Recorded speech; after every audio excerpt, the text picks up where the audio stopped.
Hello and welcome to Fox Sports Lab AFL. Chief here on a Monday. It was upsets galore round 20. Chief, how many did you tip? Because I got 3. No, I've decided there's no point tipping anymore, Diggo, because if those results that got chucked out on the weekend are what we're in store for, you can jam the tips. It is ridiculous, some of the results that we saw. The top 3 teams all got beaten. Yeah, couldn't agree more. I mean, one team of the top 4 has a win. That's Melbourne. We'll get to them shortly. Let's start with the Friday night one, though. Carlton, 6 in a row, pulled apart, the best team in the competition. And Kerno kicked 6 on Darcy Moore. Well, that backline in general, they moved Howe forward. My big question out of this game is the way they're functioning now. Harry McKay, and we've seen it with Grundy out of the side and Melbourne going well. Does he have a place back in that forward line? Would you be gutsy enough to leave him out? It's amazing what happens when you take a big weight off the shoulders of a club. So basically, from the moment you jumped off Carlton, they've started winning and they've started flying. So finally, they got the monkey off the back. But they've been playing really good footy, you're right, without Harry McKay up forward. I think he and Charlie Curnow too often were in the same area, competing for the same balls. I think they've got a little bit more clarity the way they're going forward. Midfield's playing well. The small forwards are starting to jump in. There's a lot to like about the way they're playing. They've got confidence up, and confidence is a very, very important thing for teams, and it's a bit of an intangible. All of a sudden, they can play better than you thought perhaps they were. Look, when you look at the teams outside of the top 4, Carlton are as good as anyone. And you've got to think they're going to have a big hand come September. I don't know if Harry McKay gets back in because he won't be fit until basically the beginning of the finals anyway, we suspect. Yep. He's a big guy. Does he just come in and pick up form straight away? It's a difficult one. I suspect it'll be one that they'll wrestle with the Carlton match committee. What about Collingwood, just quickly? Any thoughts on, has it, lessened your thought on they're the best team, or did you see something from the game that you went, oh, they're gettable on their day? No, I just think they're having a little bit of a downward trend. You can't be up for the entire season. It doesn't happen. Clubs sort of go through purple patches and then they come off a little bit. I think they've come off a little bit. But it's probably happened at the right time, and they've got another month to get themselves back firing and hitting peak form as they enter September. There's been a big move in the premiership market, and not in the right direction, in the opposite direction. That's Geelong. Blixarves, Hawkins, both hamstrings. So they're in 9th now. Are we putting a line through them, Chief? Are they done? They're not going to obviously defend their title? The Cats are gone, Diggo. They are gone. I mean, look, to lose those couple of players is bad enough. They've got a tough draw going home. They're not playing great footy. All of a sudden, teams don't fear going to GMHBA.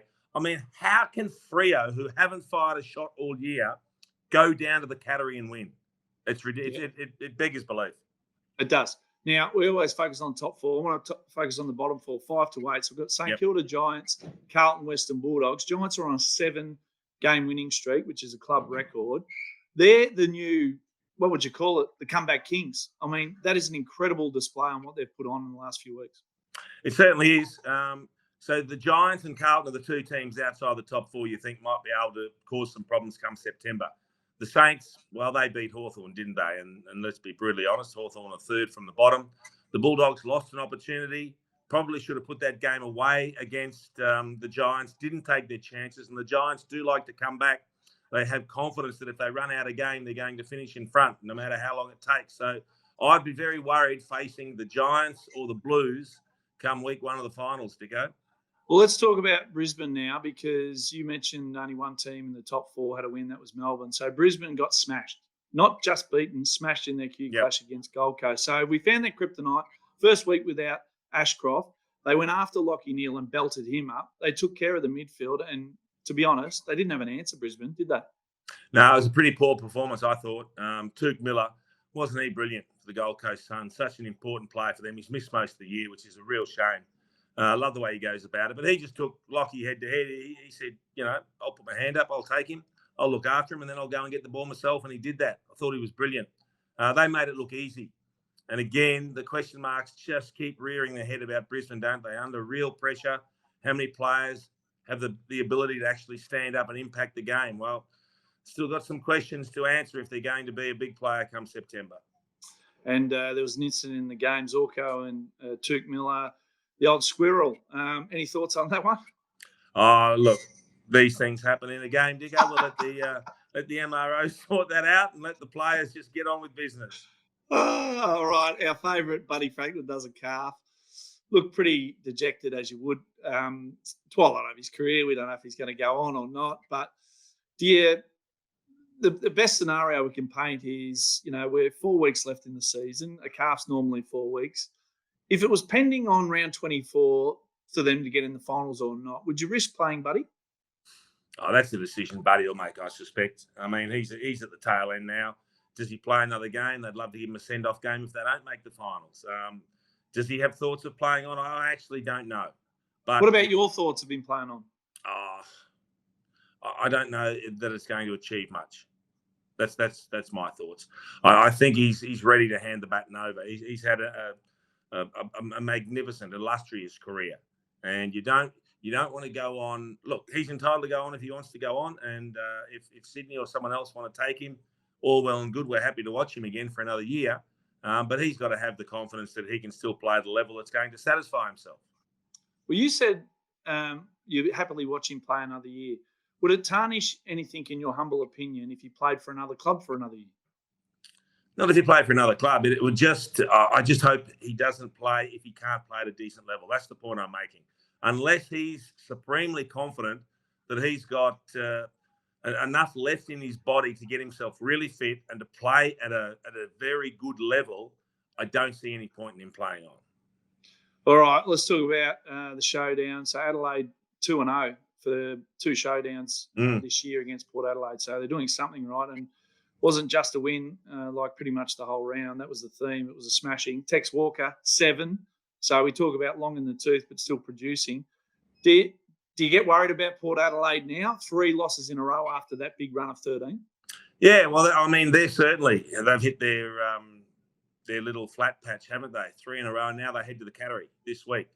But that's not the feared trip that it once was. So, no. They get Geelong undermanned without a couple of their stars, and Port will be looking to bounce back. I just think Adelaide are the best team outside the 8. They've played really well against the top teams. They've beaten Port twice. They've tested Collingwood twice. I like the way they play their football. They just have let a couple of games go that they shouldn't have. They haven't done enough away from the Adelaide Oval, but they play their best football is a really, really good, tough brand. All right, Melbourne. So they were the only team in the top 4 to have a win. 130 points they scored, so it was an incredible game of football.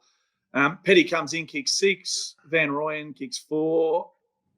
Brody Grundy is still on the outer. Ben Brown was dropped. So I think he's back in the queue even further now, Grundy. But talking about Melbourne, would you call them close to the number 1 seed now in terms of the footy they're playing as opposed to what Collingwood's producing?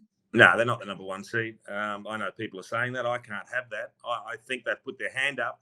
They're starting to play some of their best footy. There's no doubt about that, which is great because we want more teams actually capable of winning it as we get towards the finals. That was an impressive performance. They still conceded 100 points. That was my concern against the Tigers. But they are showing some great signs. There's no way Grundy comes back into that side. There's just no point bringing him back in, nor Ben Brown for that matter. They show a much better balance. They've got more run in the team. They just seem to be a lot more dangerous. They're using the ball well going forward compared to what they were doing through the middle part of the season. So it's been a good fortnight for Melbourne, and they've really positioned themselves well now to challenge for a top 2 spot. Yeah, and Maxi Gawn got a bit angry. Mad Max, 28 disposals, 7 clearances. He went nuts. But they've covered Oliver. They've covered the Grundy. So they've ticked a lot of boxes, Melbourne, for mine. Yeah, absolutely. We keep looking for reasons why they're not going well or they can't win it. Well, they've just told us they're peaking at the right time of the year. Can they maintain that right through September? That remains to be seen, but doing everything right at the moment. All right, that's our Monday wrap. Looking forward to Thursday, our preview of round 21. Chief, enjoy your week. Yeah, not giving tips Thursday, but we'll have a chat about games. Yeah, no doubt. Done. Thanks for. Yeah, I'm done. Tips, they don't exist anymore. Yeah, so am I. I was that far behind. I'm glad you put a line through that. All right. Thanks for your time, and thanks for joining us on Fox Sports Lab AFL. What's gambling really costing you? For free and confidential support, call the number on the screen or visit the website.